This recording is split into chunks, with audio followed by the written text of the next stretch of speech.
Boa tarde, nono ano B. Que bom estar aqui com vocês, fazendo mais uma aula de matemática. Essa semana de revisão, então vocês vão estudar no livro, nas videoaulas que já foram passadas. Para quê? Para melhorar ainda mais a aprendizagem de vocês. Então, essa semana é uma semana de retomada, uma semana de recuperação, de intensivar os nossos estudos, tá bom? Então, vamos usar esse caderno aqui, do São Paulo Faz Escola, do nono ano. Na página 16 é onde começa as atividades de matemática. Então, olhem aqui. Começa com conjunto numérico, tá bom? Conjunto numérico, vamos lá. Vou recordar um pouquinho com vocês o que é o conjunto numérico. O comecinho lá de primeiro que aconteceu é o conjunto dos números naturais.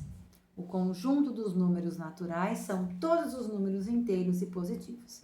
Por exemplo, 1, 2, 3, 4, todos os 1000, 2000 são os números naturais.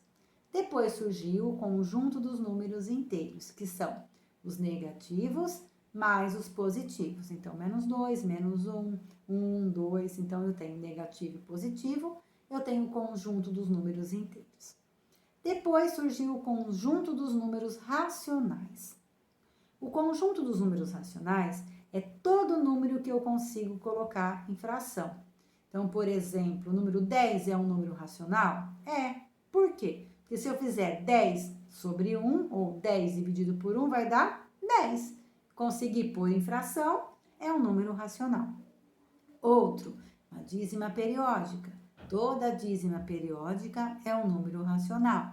E os decimais, né? Os decimais finitos, que eu sei quantos números tem depois da vírgula, também é um número racional. Além do racional, eu tenho o irracional. O que é um número irracional? O número π, por exemplo, é um número irracional. Por quê? Porque a gente não sabe qual é o último número que tem depois da vírgula do número π. Outro, os decimais infinitos. Aquele que eu não sei qual é o fim, eu não consigo pôr em fração. Então, os decimais infinitos também são números irracionais. E a raiz de número que não dá exata.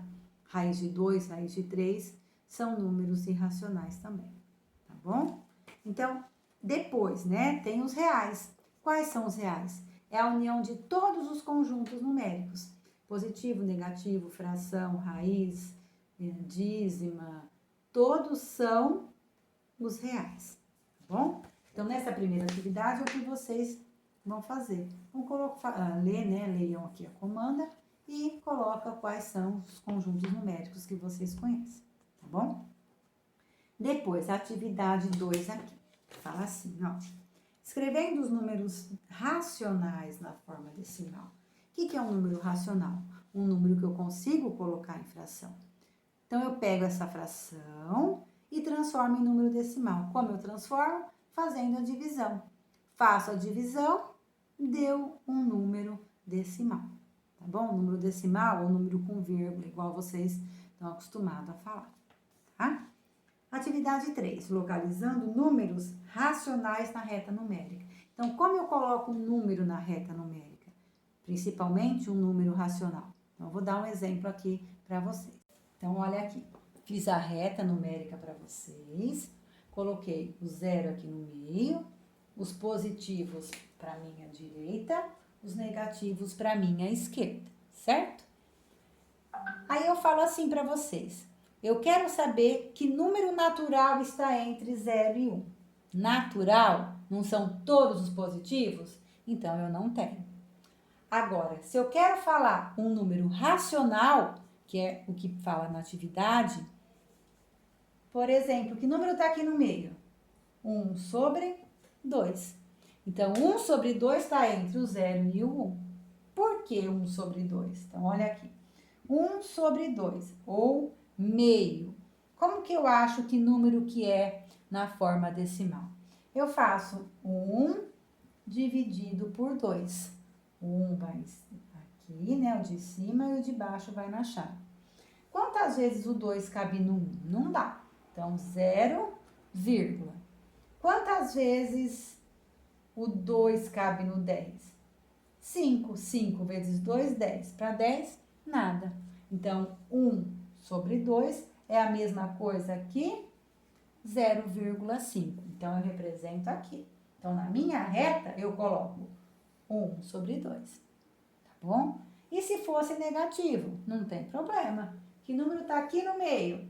Entre o menos 1 e o menos 2. O menos 1,5. Esse número está em decimal. Como eu transformo esse número em fração? Eu pego o 15 sobre uma casa depois da vírgula, 15 sobre 10, ou 15 décimos. Eu vou simplificar por 5 em cima, simplificar por 5 embaixo.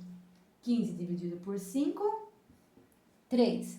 10 dividido por 5, 2. Então, 3 sobre 2 é a mesma coisa que 1 sobre 5. Como está negativo, aqui também é negativo. Então, eu coloco aqui. Então, aqui está o meu menos 1,5. Tá bom? Isso é uma recordação para vocês fazerem a atividade 2 e a atividade 3.